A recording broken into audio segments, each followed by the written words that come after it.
It's your girl, Mrs. Tony, 2 times, and I'm back with another episode of Hood Tales. In this video, let's take it to Chicago, Illinois, to tell the story of a man who was accused of ending his girlfriend's life and fleeing the scene just in time to make his court hearing. But before we get into this video, don't forget to subscribe, like, and share. Turn your notifications on so you don't miss any future uploads. Stay tuned until the end to hear the full story. Everything in this video is alleged. All right, let's go ahead and get into it. Melody Joyner was the type of woman people gravitated toward naturally. If there was music playing, laughter in the room, food on the table, and people enjoying themselves, chances are Melody was somewhere in the middle of it. Born on October 4th, 1979 in Illinois, Melody, affectionately known as Melo, was described by family and friends as loving, dependable, funny, and full of life. She was the kind of person who opened her home when someone had nowhere else to go. The kind of woman who checked on people, the kind of woman who carried other people's burdens even while dealing with her own. One of her nephews shared a story online that perfectly summed up who she was as a person. He said there was a point in his life where he felt completely lost. No money, no direction, no stability, and Melody took him in without hesitation. According to him, she gave him a place to stay when nobody else would. Years later, he credited her support for helping him get on his feet and becoming successful in his own life. That says a lot about somebody because some people only show love when it's convenient. Melody seemed like the type who showed up when things were difficult, but like many people, Melody also wanted companionship. She wanted love. She wanted someone she could build with, laugh with, and spend her time with. At some point, she entered a relationship with a man named Rodearl McElroy. And from the outside looking in, nobody could have predicted how this story would eventually unfold. Now, before we get into what happened inside a Bronzeville apartment on May 5th of 2022, we have to talk about Rodearl McElroy himself. Because according to court documents, Rodearl already had a long history with the justice system.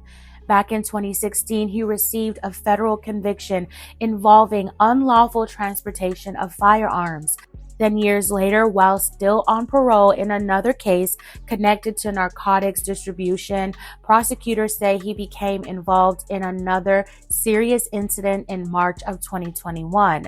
Authorities claimed officers were responding to a 911 call about a man reportedly inside a van with a weapon. When officers approached, prosecutors said Rodearl allegedly sped in reverse down the street for more than a block, sideswiped a Chicago police vehicle, crashed into multiple parked cars, and then took off running.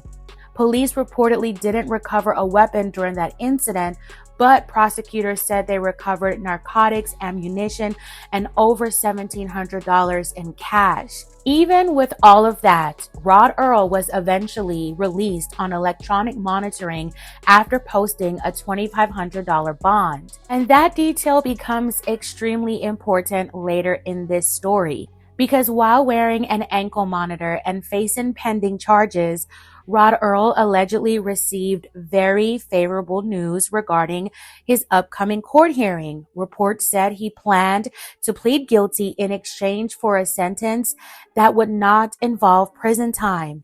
To him, that probably felt like dodging a major bullet. And according to reports, that news led to a celebration inside Melody's home during the early morning hours of May 5th, 2022.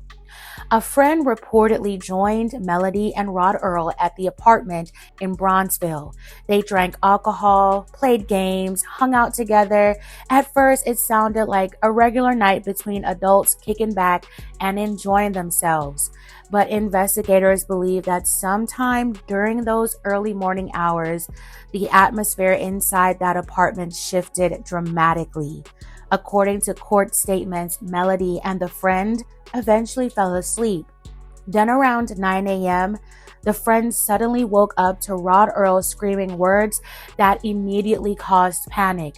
"She's shot. She's been shot." When the friend got up, Melody was reportedly found unresponsive on the kitchen floor with a wound to her chest area. Investigators later said evidence inside the apartment suggested her body may have been dragged from a nearby bedroom into the kitchen. And what makes this case even more heartbreaking is the fact that Melody's two youngest kids were reportedly still inside the bedroom when police arrived.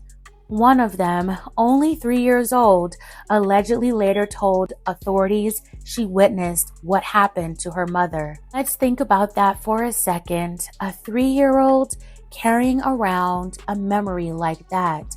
That alone makes this story devastating. Now, according to investigators, the friend inside the apartment called 911. But while all of this confusion and panic was happening, Rodearl allegedly wasn't focused on helping Melody. Instead, reports claimed he handed off a crate containing a small safe and a red ammunition magazine to two men who lived upstairs in the building. Then, according to authorities, he left the apartment in a blue car with one of those men. And here's the part of the story that's shocking. Reports state that Rodearl then went straight to the Lethen Criminal Courthouse for his scheduled hearing. Think about how wild this all sounds. According to investigators, a woman is lying inside an apartment gravely injured. Kids are still inside the home. Police and paramedics are on the way.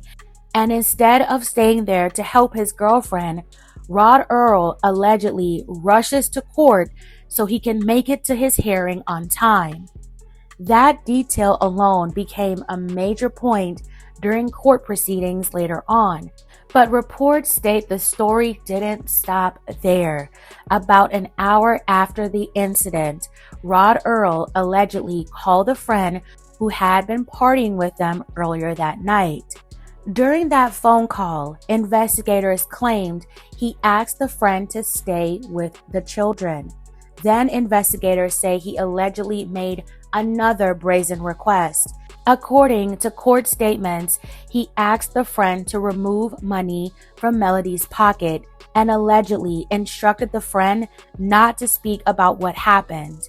Reports also claimed he wanted the friend to tell police that a man dressed in black had been seen on the back porch. Now, if those allegations are true, investigators clearly believed Rodearl was trying to shape the narrative before detectives fully pieced together the scene.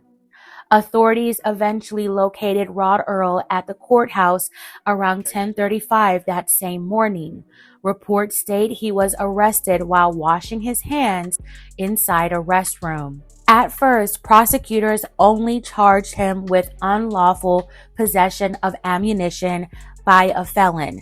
They cited the ammunition allegedly recovered from the apartment along with the crate and safe investigators said he handed off to the men upstairs. But according to court proceedings, investigators continued building their case. Prosecutors later revealed that Melody had reportedly told someone days before the incident that Rodearl threatened to shoot both her and her child. Prosecutors also claimed he showed someone a newly acquired weapon just one day before Melody lost her life. But Rodearl's defense attorney pushed back against the accusations. His lawyer argued that Rodearl had only been charged with possessing ammunition, not an actual weapon, and pointed out that there were allegedly no adult eyewitnesses to the shooting itself outside of Melody's 3-year-old. But the judge appeared heavily focused on Rodearl's behavior immediately afterward. Specifically, prosecutors emphasized that instead of staying at the scene helping Melody or cooperating immediately, he allegedly left the apartment and headed directly to court. The judge reportedly described that alleged flight from the scene as very significant, and ultimately, Rodearl was ordered held without bail. At the time of this recording, no recent updates have been made public in this case. Rodearl McElroy is innocent until proven guilty. Rest in peace to Melody Joyner.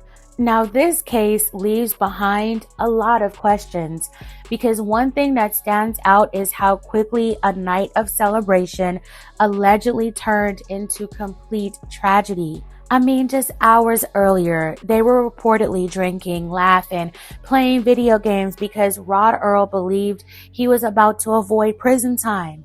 Then by morning, Melody was gone. Her kids will never forget what happened. And a family is left trying to understand how everything spiraled so badly.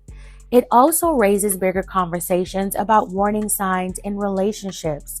Prosecutors claim Melody had allegedly spoken about threats beforehand, but like many situations, people on the outside often don't realize how serious things may actually be until it's too late. And another major conversation surrounding this case involves electronic monitoring and bond decisions. Some people question whether Rodearl should have been out in the community at all, considering his criminal history and prior allegations.